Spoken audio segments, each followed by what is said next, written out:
Hi, I'm going to be talking about UV-Vis spectroscopy and about the method of analysis in quantitative chemistry.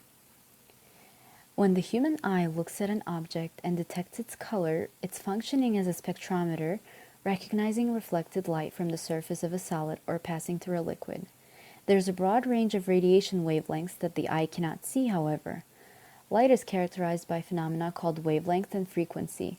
Wavelength is the distance between adjacent peaks of a spectrum, while frequency is the number of wave cycles that travel past a fixed point.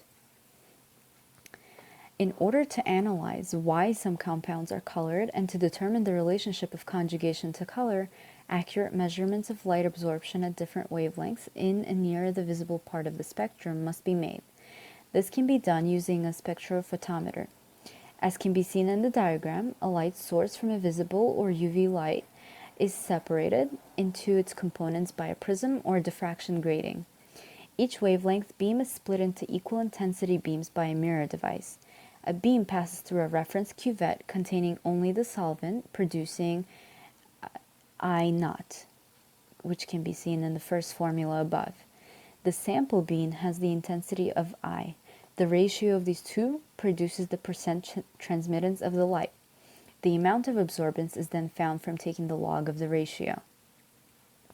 The spectrophotometer measures absorbance by isolating a narrow band of light by wavelength. There are two adjustments that need to be made in order to produce accurate results. First is no light to produce 0% transmittance by placing a shutter in front of the detector. The second adjustment is 100% transmittance that is used in order to exclude the reading of the solvent in the absorption spectrum. This is called the blank reading. After these two adjustments, the percent transmittance can be read. Beer's law states the relationship between concentration and transmittance. Because the sample absorbance is proportional to its molar concentration, a corrected absorption value known as molar absorptivity is used for a particular absorbing substance at a particular wavelength per concentration and path length.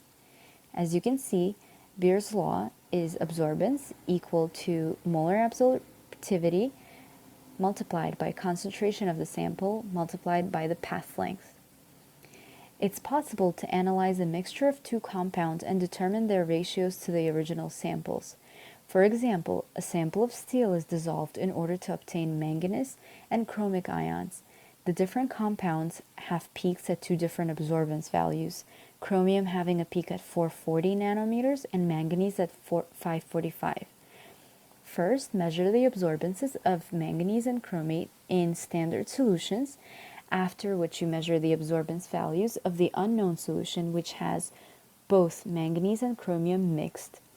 Then use the reading values obtained from the standards to calculate their respective molar absorptivities, which you will use to calculate the concentration of manganese and chromium in your unknown. After that, you can take your calculated values and relate them to each other to find the percentage of the unknown per gram.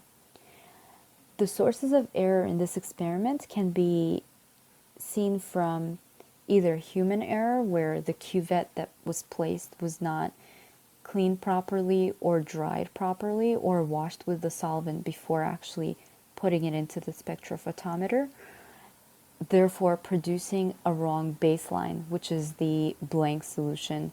And if that blank solution is produced wrong, then the corresponding peaks of the manganese and chromium would also be considered wrong.